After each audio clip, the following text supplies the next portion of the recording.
Hello, my friends. This is Rick, and this is your seat at the table. And beside me, mewling in the background, is Frankie, our shelter cat. Right? So, you get a slight adjustment here. Every time I leave the table, somebody gets up here and plays against these things and rubs against this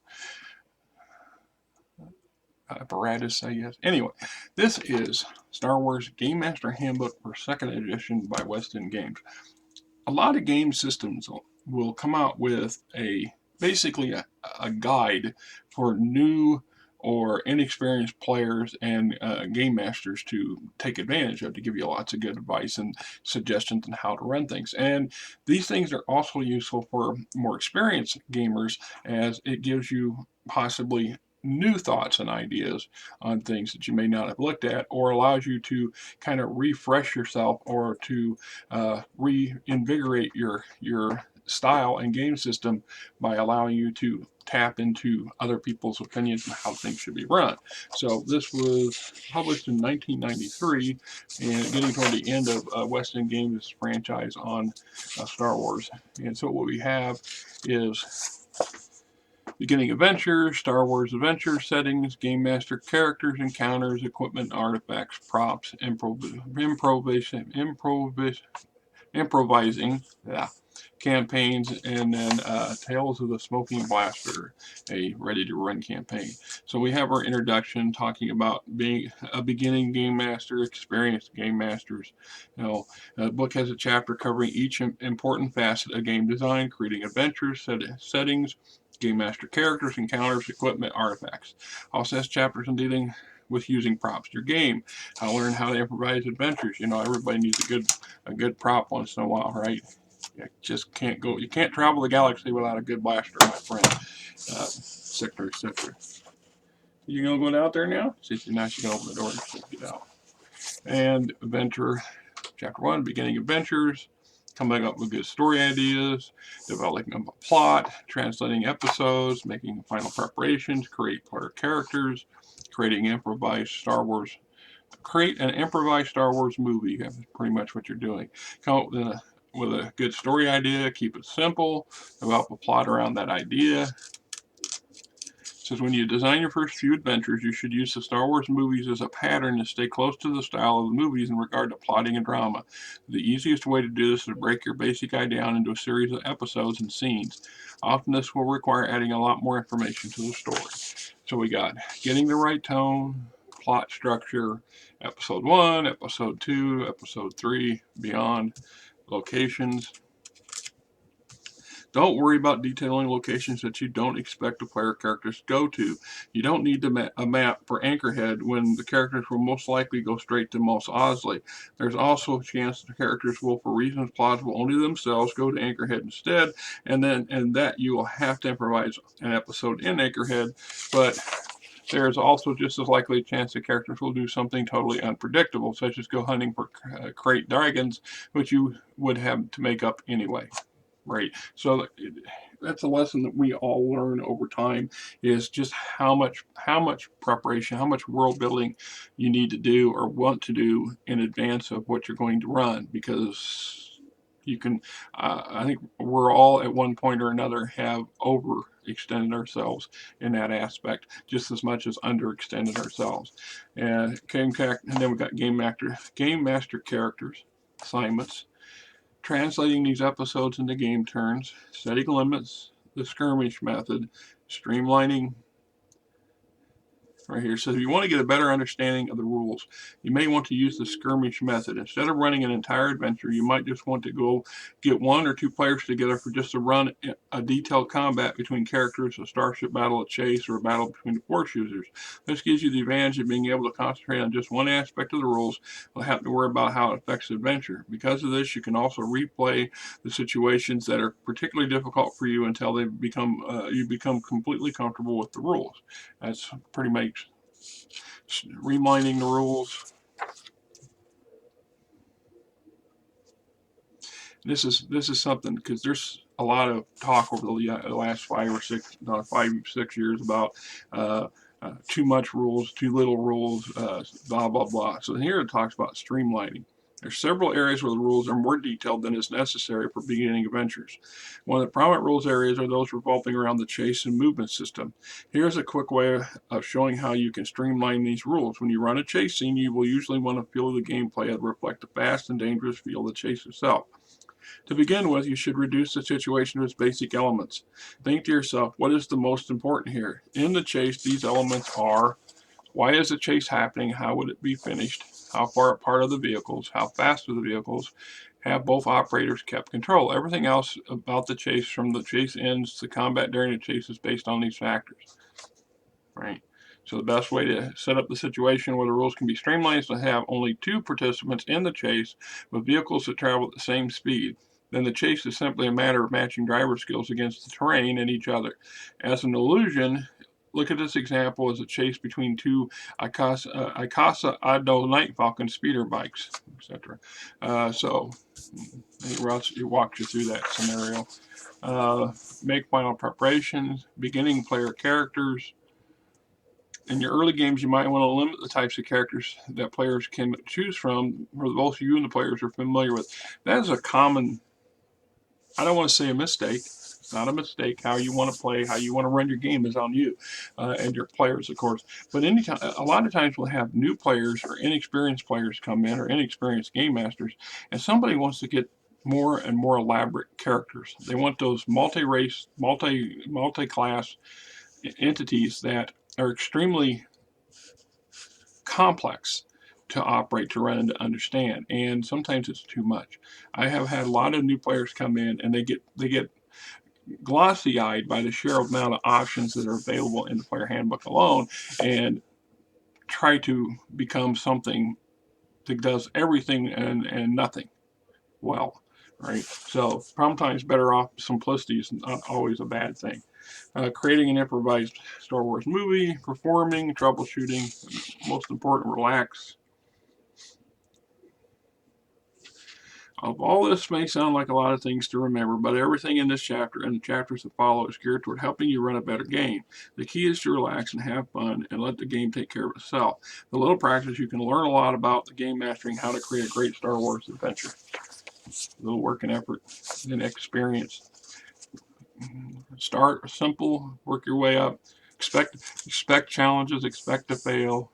Try to find ways to bring success out of failure, because not all failures is necessarily the end of a campaign. You know, if any kind of moderate experienced player or GM will know this. So Chapter 2, the Star Wars Adventure, the Star Wars Style, an improvised movie, the director, the scriptwriter, the actor, sound effect generator, action adventure, wide scope, background material, humor, heroes. And there's another thing in here. It comes up somewhere in here that they point out that you don't have to be a hero to have fun. Now, a lot of times we start out with these concepts that everybody's going to be like Luke and Han and Leia and Chewbacca, and they're going to save the galaxy over and over and over again. And in reality, the galaxy is so vast, so big, so rich, with such amount of things to do, that you can just have adventure and not necessarily worry about being saving the day every day, right? So, but they break it up here. So, another aspect of Star Wars is the heroism. Characters in Star Wars adventures should be the heroes. However, while characters can be heroic in adventure, this is very different from having characters actually be heroes. You, the game master, will have to orchestrate plots to allow the characters to become true heroes. To do this, you'll have to keep in mind several facts about heroes. Heroes are flamboyant. Right? It's up to you to make sure the characters have ample opportunities to take flamboyant actions. Don't just simply put them in a situation where they have to shoot at TIE fighters when you can give them the opportunity to stand on the bottom of a crippled ship that is madly careening upside down, no less, through the atmosphere to shoot at TIE fighters with their hand blasters. This is the kind of thing that heroes want to do. Examples: Luke and Han dressing up the stormtroopers and rescuing Leia from the detention block. Han Chewie swooping down on the Death Star to drive Darth Vader and his wingman away from Luke's X-Wing. Luke calling up the lion attached to an add-on Hoth, cutting open the hatch with his lightsaber and throwing a landmine in the hatch. Han flying the Millennium Falcon full speed through an asteroid field. Heroes should overcome great odds. To give the characters the feel that the dangers they face, you should take every available opportunity to emphasize to the players that their heroes are only millimeters from death. Heroes may not die, but they should come very close. Some examples: Luke destroying the Death Star, Luke's duel with Darth Vader on Bespin, Han and Leia and Chewbacca escaping the Imperial fleet at Hoth. Heroes have responsibilities to others. The characters shouldn't always start the adventure with the fate of the rebellion or republic or galaxy on their shoulders, but that responsibility will often be theirs before the adventure ends. Heroes are responsible for more than just their own lives, the lives of others, of helpless innocent beings, and dependent on their success. An immediate way to emphasize this is to have a helpless game master character tag along behind the player characters, so the characters have to consider the safety of those around them. Using this, you can then project on them the responsibility of protecting the faceless millions whose lives are depending on their success. And they give some examples: character development, history, creating a realistic universe, breaking the style, adventurers, not heroes. That's the part I was just talking about. Star Wars Role-Playing Game 2nd Edition was designed to encourage heroic role-playing. Much of this material assumes the players will be interested in playing characters like Luke Skywalker, Leo Organa, or Han Solo, who are involved in saving the universe on a monthly basis. However, there's more than to this universe than heroic individuals. One of the main appeals of Star Wars is the remarkable setting. Many players will want to play adventurers, people who have dangerous, adventure-filled lives, but who are more likely to be fighting pirates or dodging Imperial customs frigates than destroying Death Stars. Right? So you got the bounty hunter, the explorer scout, the gambler, smuggler trader, rebel soldiers, and they're talking about just being a small unit of rebel soldiers instead of being, the top of the chain at the very tip of the spear. This is just a group of average, field troopers going about winning the war against winning the rebellion one foxhole at a time and one at a time. See, these soldiers would concentrate more on the details of immediate survival than questions of galactic conquest. They may start a battle saying, I feel like I could take on the whole empire, but at the end they will be glad that they only had to do it with one stormtrooper at a time, etc. So, failures. Characters always run the risk of failure in their adventures. Most game masters assume the failure is an adventure automatically equates with the death of some or all the characters. In fact, there are many alternates to death that you can use. It is a good idea when characters begin an encounter for you to consider what is at stake in the situation. Is it a situation that could dramatically justify the death of a character, or could it just only justify injury or a loss of property? Set a limit on what can be lost in a situation. Yeah, I think that's a given for most game masters when designing episodes or sessions, that at the end of the day, everybody was supposed to sit down and have fun. It shouldn't be a death trap every single time. You should have many opportunities and ways to get around it, through it. And by all means, if the players come up with an inventive or a totally unexpected way to circumvent what you've got in front of you, roll with it. Hence, that's also part of the thing. Don't avoid the railroad trap. You can always reuse given material in another situation later on, or eventually the players may come back full circle and we're back to where you began and find themselves still having to cope with the problem.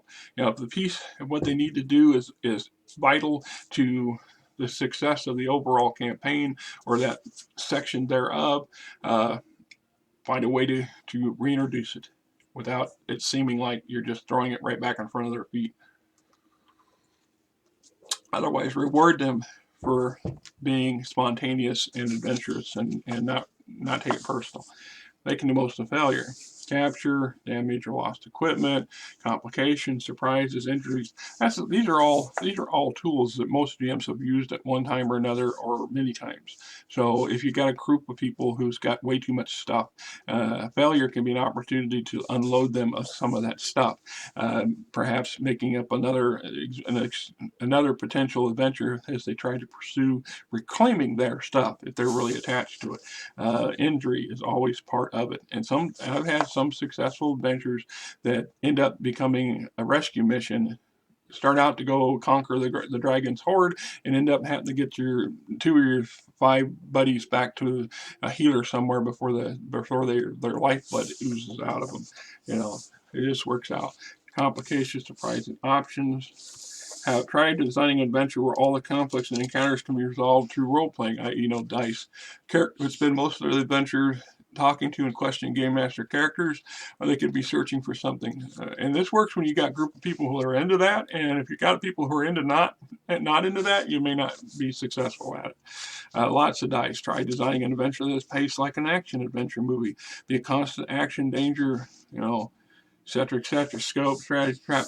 One of the things about tossing a lot of dice, I saw something the other day that I've done myself many times in the past, and it's a great way to expedite things. If you're in an attack mode and you're attacking somebody and you're going to throw dice anyway, why not throw both your attack dice and damage dice at the same time? This way you've already tossed the dice out on the table. If you're successful in your attack, you've already got your damage ready to go. If you're successful, if your attack fails, then the extra dice roll doesn't matter. So at the end of the day, it just expedites things. It's potential for doing the same thing. Everybody, I've also been in games where everybody tosses at the same time. It's just instead of going around full circle, we know what we're going to do. We picked our targets. Everybody throws their dice and resolves it, and fairly quickly moves the situation along. It's a matter of how your taste and flavor, in my opinion. Okay, sample strategy adventure, concurrent stories, the chase, alternate timelines, ordinary people, imperials, one species, location, dates, comedy. I've never been able to successfully create a comedic role-playing session, but I've had plenty of them break into some pretty funny stuff, but that's usually because of the actions of what the players are doing or trying to achieve, and some of their success and failures in that aspect. So, Chapter 3 is settings. The high concept is Star Wars movies brought to life, landscapes and sights beyond anything ever placed on a movie screen. In order to be truly Star Wars, your adventure should be filled with the breathtaking vistas that made the movies inspirational, exciting. Using settings from the movies, choosing Tatooine, choosing Bespin, altering familiar settings.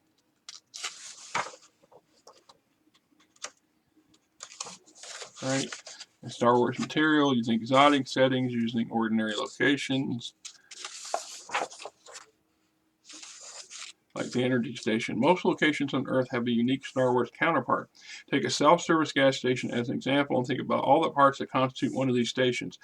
In its simplest form, the self-service gas station consists of a number of gasoline pumps, anywhere from 4 to 20, and a tiny kiosk from which an attendant controls the pumps and takes the money. In addition, most stations will have some sort of identifying sign, and the attendant in the kiosk may also sell simple goods such as soft drinks, candy, cigarettes, and motor oil. Now think about that. What that would be different about establishments serving the same market niche in the Star Wars universe. So I've done that a lot in my lifetime. I have looked at real world places and settings and altered them to fit the setting in a fantasy situation or in a futuristic situation. It's a really nifty way of getting some clever ideas without breaking the box in the process. Think outside the box, don't smash the box.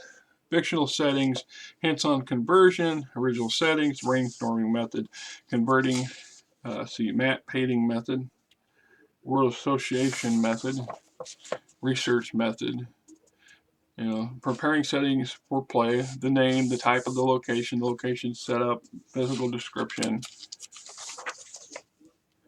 using the senses, sight, smell, hearing, taste. I know it sounds absurd and funny and odd, but I'm really keen on the smell addition. A lot of times when I'm running something, I will include you smell something off, or you smell something funny, or there's an acrid ozone in the air. There's a sweet sour planty smell, whatever. But I try to not only give them visuals, but and audio, but to give them something to give them the full 360-degree impact. Touch, how their senses, quantities, taste, exceptions, background, events, people, modifying game settings, the final preparation. Here's a location form. Never used that one. I always made my own. Gamemaster Characters. Gamemaster most enjoyable and challenging responsibilities populating your adventures. Each adventure will have its own flavor, its own original cast of characters, all of them created by you. For the players giving life, blah, blah. So you got character conception, extras. So what they're saying is, you know, do we have extras, just background people to populate the street that your characters are running down or driving through or jumping out of the way of their land speeder or whatever. Supporting characters, perhaps the guy running the gas station has a tip or can warn them of something, or having that brief encounter when they go to the merchant to purchase stuff. Well, that's how the supporting characters pop in. And we have lead characters, and we also have lead NPCs, and they're not always the bad guys. They're not always the good guys. Sometimes they're a little bit in between, or they're just motivative tools to help the characters feel like they're living and acting in a living, populated universe. Pretty basic for most of you guys. You all know that. I'm just kind of spewing out of my head. So we got building the the background for the characters. If you're just having an extra, that alien walking across the street that jumps out of the way, we don't really need to know his background, his story. We don't need to know his name. We don't really know anything. The only thing we might need to know is his dexterity, base dexterity roll if he needs it. Otherwise, it's just eye candy.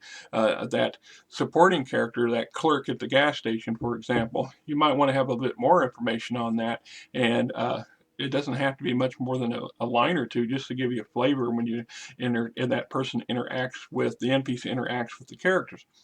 If, in my experience, I reuse these, so if they go back to the same person several times, at that point, that supporting character might take on a bit more depth and a bit more backstory. I might add something new every time they go back, and before I know it, I've got a fairly well fleshed out character or NPC, which then I might toss in another scenario. So perhaps several weeks or months later, they're in the same town and they go to a tavern, and there he is on his off time, and getting roughed up by somebody at the bar, or having a problem, or whatever, you know. So there you go. And then it just gets into the more developed. So talk about personality, context and resources, growth. That's another thing that I talk about and encourage a lot, especially when you're dealing with baddies, you know, the big bad, or the big boss, or whatever you want to call it, boss characters, these NPCs that your characters interact with on a regular basis. The character players grow. They get more experience. They get more abilities. They're, you know, the story. That's part of the game. That's part of the fun of the game, is building up and enhancing your character as over time. So those NPCs that interact with them on a regular basis, those baddies that interact with a regular basis, should also grow too. So as a rule of thumb, whenever the characters as a group reach a new level, I level up the bad guys. This keeps them competitive. You know, it keeps them relevant, and that's just my opinion. Of course, you know, we're talking supporting roles. The average stormtrooper is always going to be the average stormtrooper, which is one of the reasons the characters become much more heroic, much more capable than the average. But the non-average, like, you know, Darth Vader here, is going to get more powerful and better as time goes along too, because they're not inactive. They are doing things just like the players are doing things. It's just they're off script. They're off stage, if you will, doing those things. So, in my opinion, signing dice, using templates, caveat. Because of the flexibility of the Star Wars skill system, the number of different special abilities that are available characters, no balancing system is going to be perfect. Character skills, attributes, special abilities, force powers, character points can vary wildly, so this system is only approximation.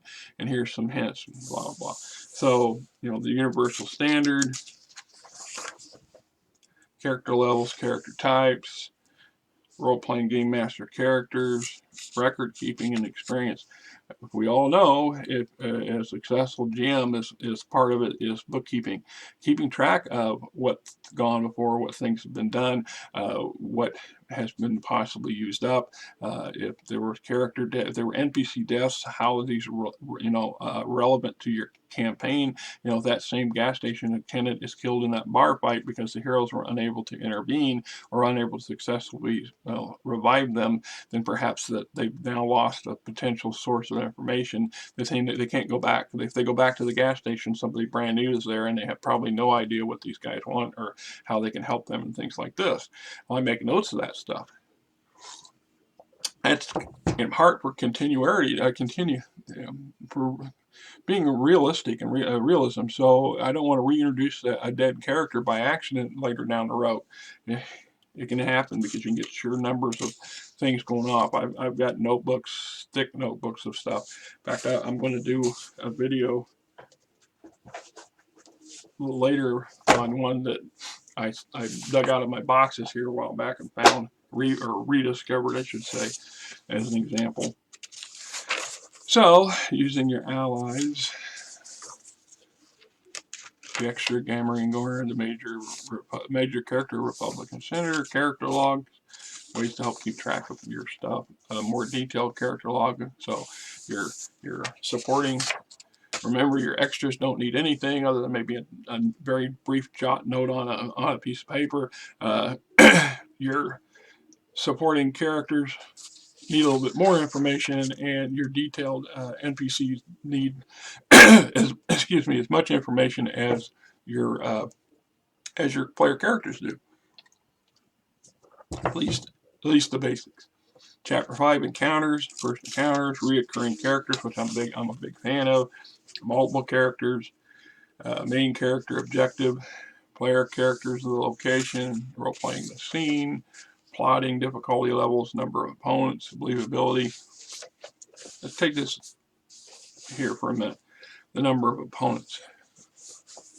In the past, in my youth, when I was cutting my teeth, or getting my paper cuts, however you want to look at it, getting Cheeto dust on everything. Actually, I was bigger fond. Well, yeah, cheese puffs and Doritos, never mind. I would have encounters, let's just say kobolds. I would have players encounter a dozen kobolds. And within a few weeks of play, or a few sessions, the characters have now advanced to the point that they can pretty much stomp on kobolds and eliminate them because as a threat, the level of threat has diminished to the point they're almost ignoring them. You have to get really creative at this point. I made the mistake of, well, we just give you more kobolds. So instead of having a dozen, now we got 3 dozen. So now I'm trying to deal with literal squads of kobolds and hundreds of rolls and these characters are just mowing through them. And it was over time that I realized first to really understand the opponents, the enemy. In this case, kobolds are tricky.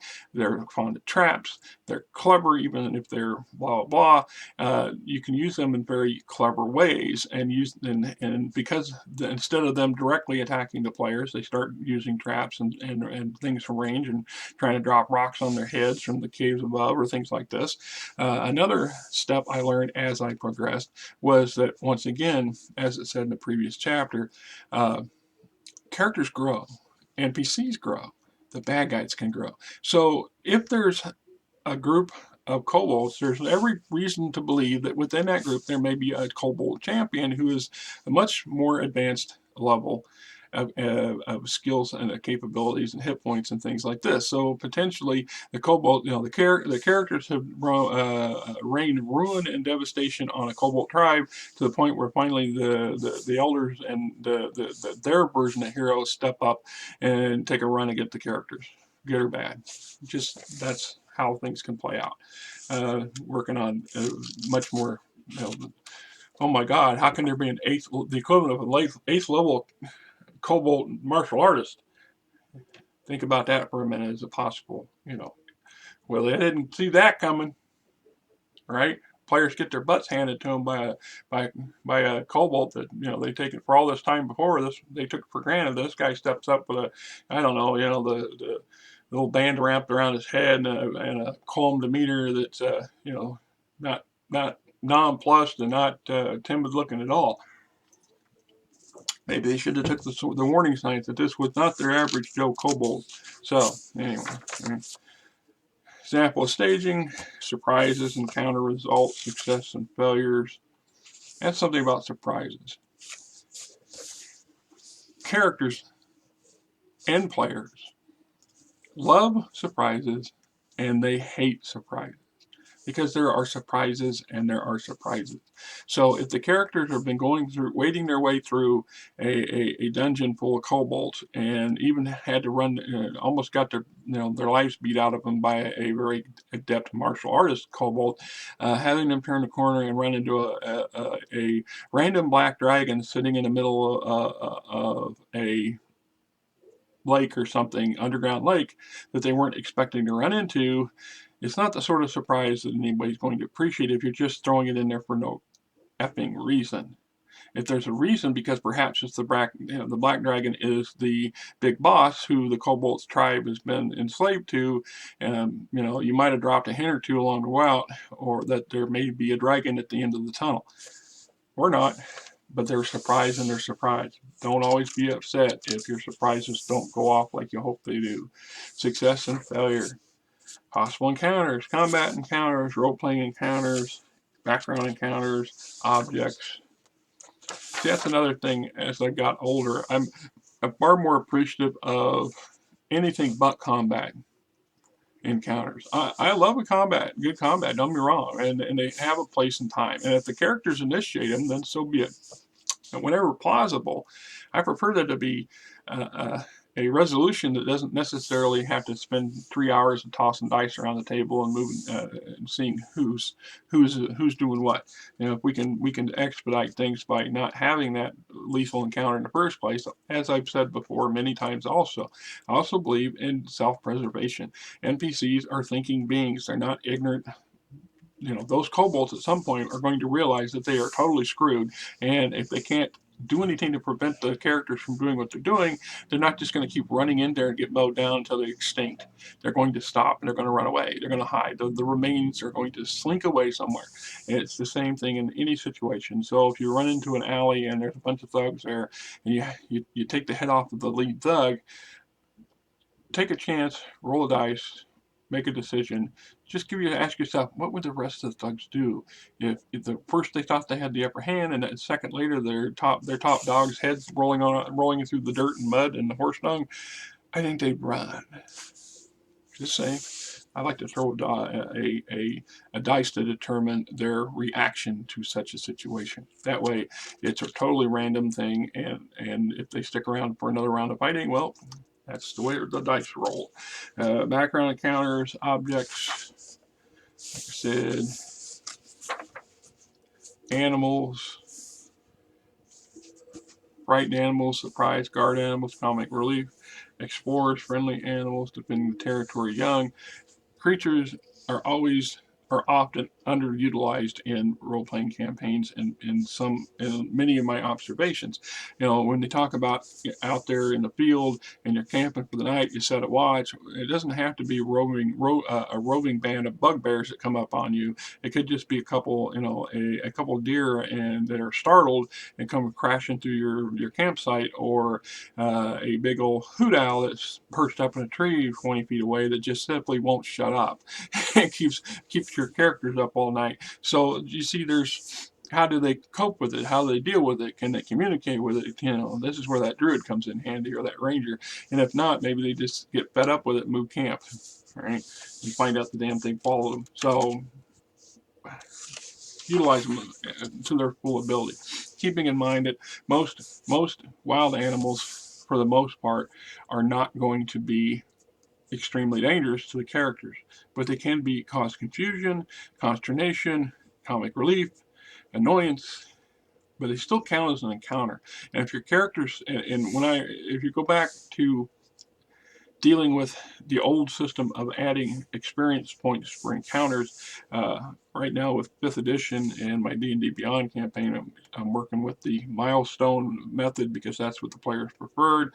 I feel that detracts from a lot of opportunities for getting things, experience for having each individual getting unique opportunities to gain extra experience from doing things, being clever, etc.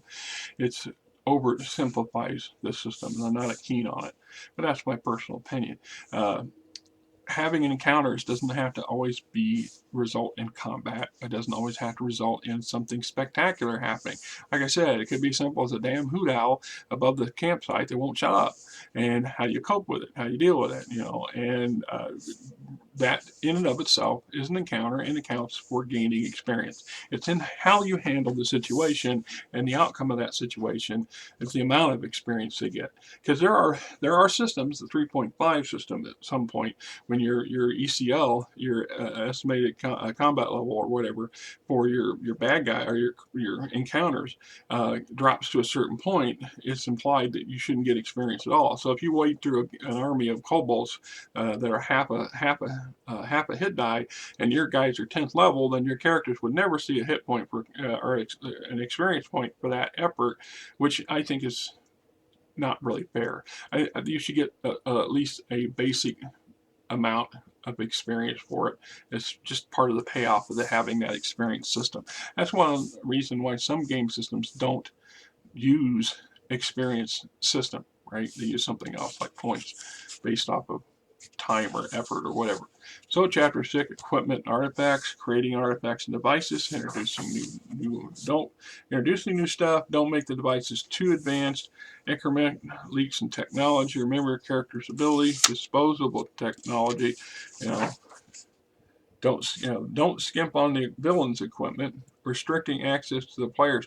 So as an example here, the player characters apparently have access to a Mon Calamari Star Cruiser, and they get a bunch of bounty hunters come around the corner and get the drop on them. So one of the characters pulls out a comm leak and calls down a laser strike, a turbo laser strike from orbit, and eliminates the bounty hunters and part of the neighborhood. Meanwhile, so much for the encounter. And the other players are like, well, why we even bring our lunch? So keep that in mind. There's reasons why, like Darth Vader has access to a fleet of Star Destroyers, and Han Solo doesn't. He has his assets, but they're limited. It's his wit and his survival instincts and his seat of the cup skills that carries him through most situations, where Darth Vader can just bring down, a division of damn stormtroopers if he needs to. And even then, they blanket the city, not the block. So there's still wiggle room and windows for the characters to do their thing. Don't make it impossible, but don't make it easy. Make the characters really work for their equipment. Keep in mind that if, in the case of Star Wars, if you're a smuggler, you don't have a lot of firepower. You don't have a lot of heavy equipment with you, and they're often going to be subject to things like searches and customs and stuff like that. So having a hold full of repeating blasters is eventually going to be confiscated or sold off for needed revenue to fix the ship or something. As in the case of the rebellion, you can go to the rebellion and request certain types of things, but the rebellion is always short on everything, and they're going to be very reluctant to just hand over cases of thermal detonators to the players every time they ask for more. So keep that in mind, and they might request them back if whatever you didn't use, you've got to give it back, because we have other people that didn't have use for them too. Keep that in mind. So what does the device do? How does it work? Equipment, some samples. What is step 2? What does the device look like? Step 3, what is the device background or history? And we're talking things like an artifact, something important. Nobody cares about the history of a blaster unless it was Han Solo's personal blaster. Then it might have some value, but for the majority of stuff, nobody cares. Luke Skywalker's first lightsaber was Anakin Skywalker's that he lost, and Obi-Wan had recovered and kept after they had the Battle of Mustafar. So we know all that stuff, but when the original movie came out, we knew very little about the history of Luke's first lightsaber, right? Chapter 7, props, scripts, handouts, maps, miniatures, computerized game, music, illustrations, shelter cats, right? Come on, Frankie. Yeah, that's right. Well, that's where you can't get up here, you goober. You know that. Can't have you walking on the laptop. You'll screw things up. Oh, you know. Yes, you do. She just likes to be, she wants to be in the middle of attention. I've got plenty of attention, but I don't want her on the laptop. Improvisation. I can never pronounce that word properly. Improvisation. Improvisation. Right. Immediate reaction, regrouping, retrofitting, branching off. It says, this method is called branching because it's a lot more convoluted than retrofitting. No matter how many smaller branches there are on a tree, no matter how many twists and turns on those branches, they all lead back to the trunk or the core of the story. Likewise, the players will in time get back to the story. This is talk about your characters going off script or going off the planned route. Eventually, they're going to come back around. So not to get overly worked up about that happening. And if, you know, at the end of the day, the adventure goes off in a completely different way and it turns into something completely else and your original work was no longer valid, it's still, you're still having fun. You're still playing. You're still having the game. So they talk about winging it.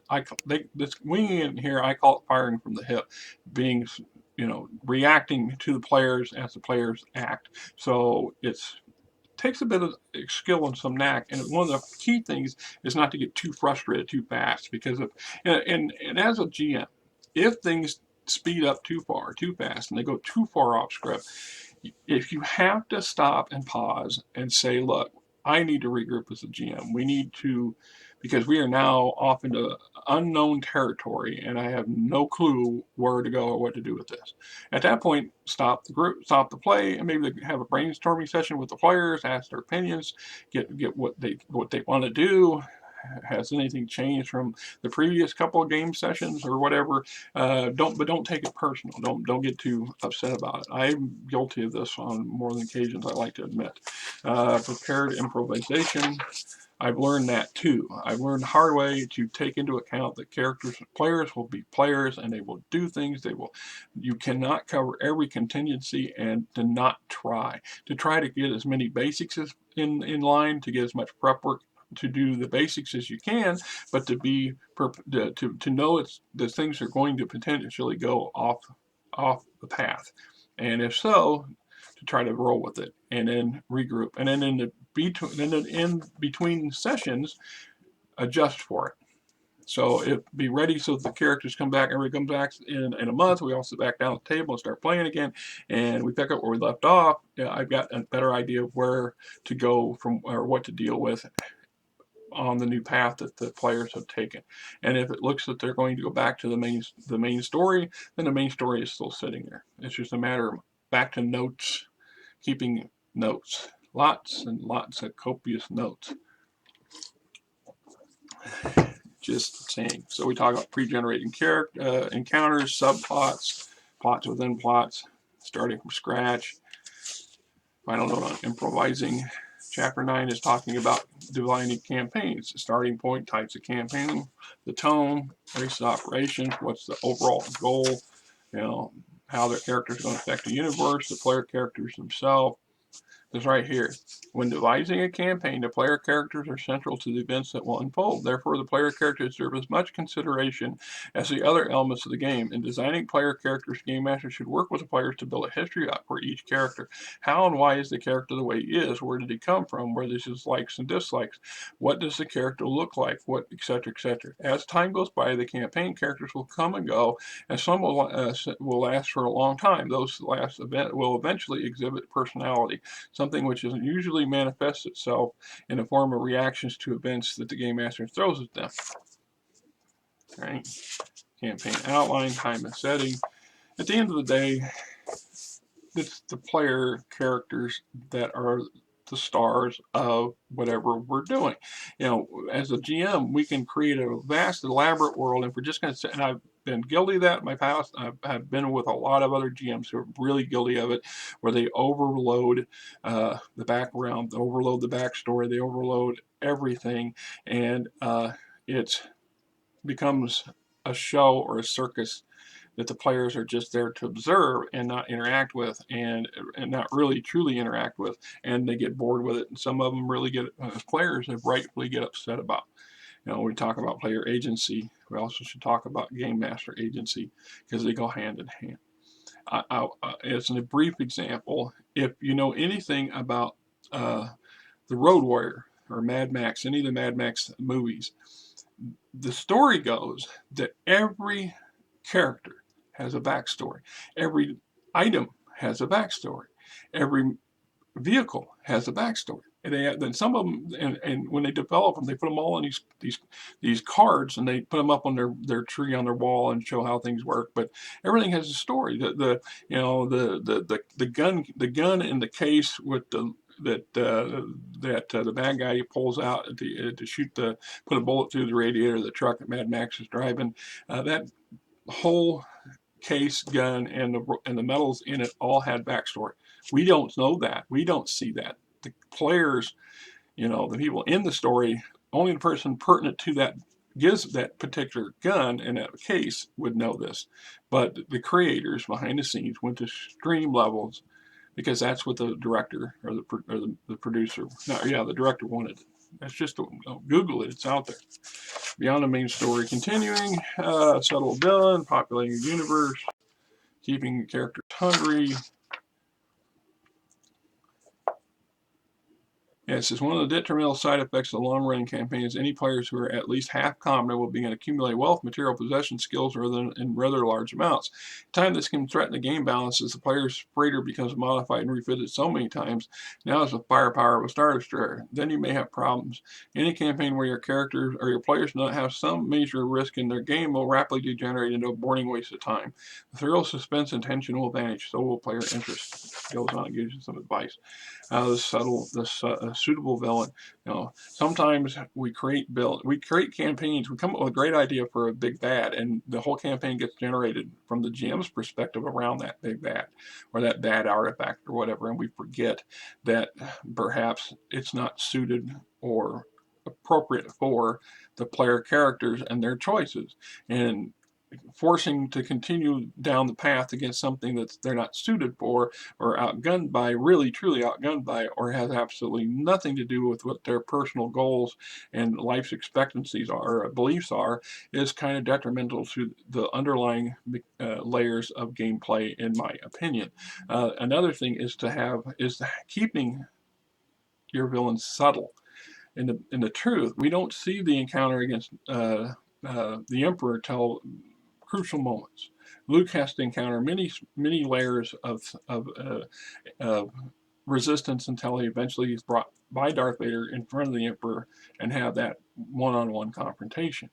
So we shouldn't have the Emperor come out swinging at the first session. Just my personal take on it.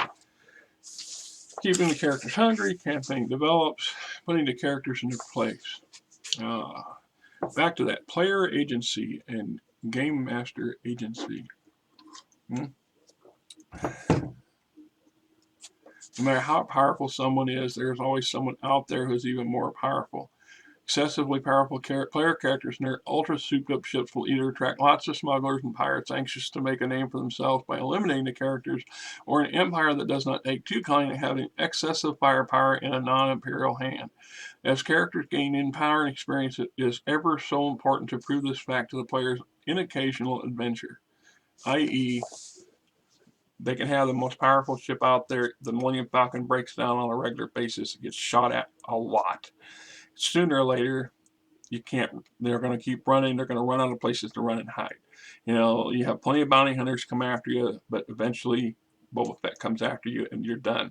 And Boba Fett is not your average bounty hunter. That's basically, the characters need to be reminded, the players need to be reminded, if things keep going too well, too easy for them on a regular basis, they're going to get complacent or bored, or So, and we got Tales of Smoking Blaster, which is basically a pre-made adventure, and I'm not going to go through that. Like I said, this is a very good book to have, and there are others. I think I have something similar to this for D&D. I had to go looking through all my stuff, but I do believe I got one or two that kind of do the same thing. These are great books. For whether you're inexperienced or you're experienced as a game master, this is a truly useful tool.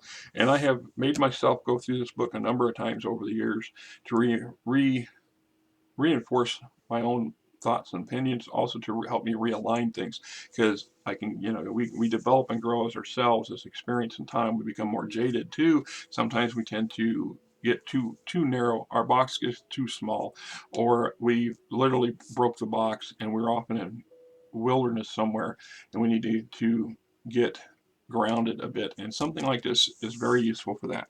So this is Rick, and this is your seat at the table, and I hope this long and lengthy video is entertaining and useful to some of you folks. Till next time.